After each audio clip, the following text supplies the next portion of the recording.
How to use simple beneficiary designations to make a meaningful difference to RiversEdge West. Your financial accounts generally allow you to name a beneficiary of the account upon your death. These are accounts like retirement plans, investment accounts, life insurance policies, and even bank accounts.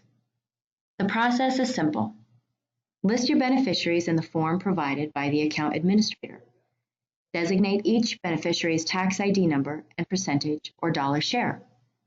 Sign the form and return the form to the administrator. You can make this gift without changing your will. You can change your mind at any time. Simple beneficiary designations can make a meaningful difference to nonprofit organizations like RiversEdge West. To name RiversEdge West, use the following information.